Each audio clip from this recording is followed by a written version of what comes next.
This is part 3 of a 5-part series called 100 Years of Air Pistols, and in this video I'm going to take a look at some of my favourite air pistols that were made between 1973 and 1978. In 1973, Walther brought out the LP3, following on from the earlier LP2.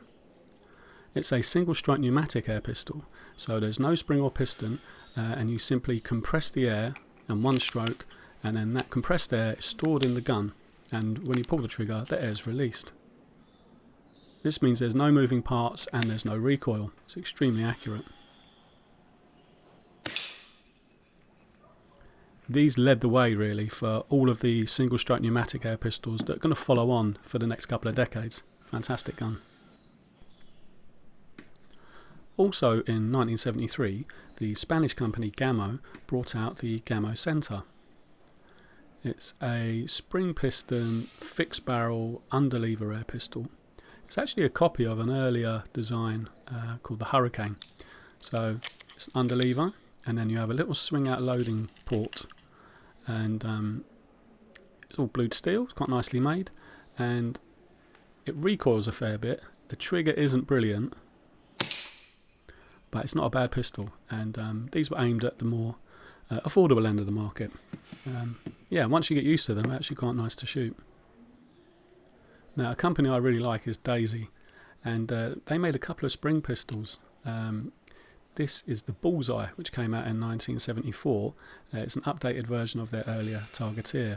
So it's a little tin plate BB repeater, takes steel BBs, and you can fit 150 in it, so you can shoot for quite a while. It's meant to look like a Colt Woodsman automatic pistol, and you cock it the same way by racking the slide back, and it's actually quite nice to shoot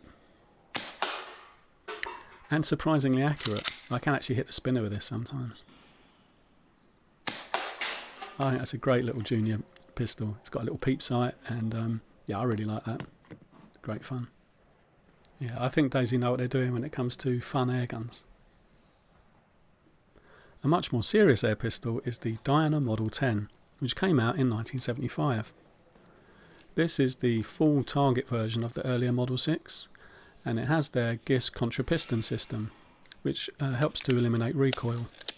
So it's got two pistons, that one travels forward and one travels backwards, and it cancels out the recoil. They probably brought this out to compete with the Final Bow 65 and 80, but it wasn't as popular. It shoots really nicely, but it's a little bit heavy. If you look at old pictures of target shooters from the 70s and 80s, quite a few of them seem to use these as well though, so it must have been quite popular. In 1977, Crosman brought out the 1377 Medallist, which is an underlever multi-pump pneumatic air pistol. This design goes back a long way, and all the way back to the early Benjamins. And the more times you pump it, the more power you get. I find about 4 pumps is pretty good. Yeah, it's pneumatic, it's recoilless, it's got a decent trigger because it's not spring, and it's accurate. Yeah, got nice pistols, I really like those. They still make these today actually, and these older ones have got nice blued steel barrels and cylinders. They're quite well made. Over at FB Record, Fritz Barthelmez's son has taken over the business, and his name's Martin Barthelmez, and he came out with some fantastic designs. And the first one was this, the LP77. Looks very space age with its very futuristic looking grip. When I first saw this, I just thought it was a little LP2 and they changed the stock, but when I took it apart, it's actually a completely different pistol. It's got some very interesting features. It's got a ball bearing trigger which you can set really light, and I really like that gun. I think it's great. Surprised they never used it in Star Wars though. Would have been very suitable. Also in 1977, Webley brought out the Hurricane.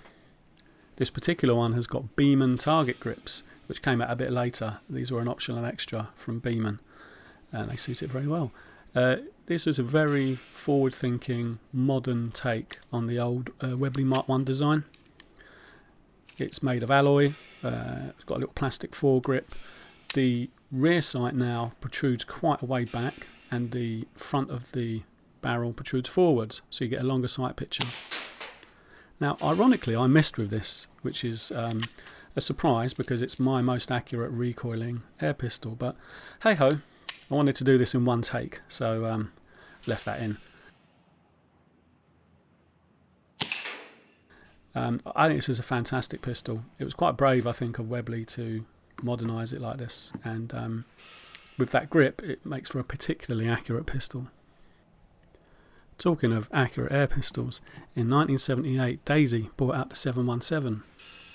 This is a side lever single stroke pneumatic air pistol, but it's not a top end match pistol. It's affordable. It's made of cast alloy parts and plastic, and it's held together with screws, but it works really well. It's simple, but it's a single stroke pneumatic. It's got a very long sight picture, and it's really accurate. I had one of these when I was a kid, and it was my introduction into truly accurate air pistols. What a fantastic airgun. And finally, we have the Milbro Diana G4, made by Millard Brothers in Scotland, which came out in 1978. So this is a copy of the earlier MG Zenit, but what they've done is they've extended the cocking lever, and then they've hooked it round so it can hook round the back of the end cap when it's closed. Because what used to happen with the old MG Zenit was the end cap used to fly out and hit people in the eye. So they've improved that, and they've put some quite nice sights on it as well. Now, unfortunately, something happened and I lost the 0 on this, so it wasn't as accurate as it normally is, which is very accurate. But I'll make up for that on another video. But yeah, I like that little pistol. I think it's pretty good. So that's it for part 3. I really enjoyed that. It's hard to believe that it only covers 5 years. I think the 1970s were a particularly rich time for air pistols. Well, if you enjoyed the video, please give it a like and subscribe if you want to see more. See ya.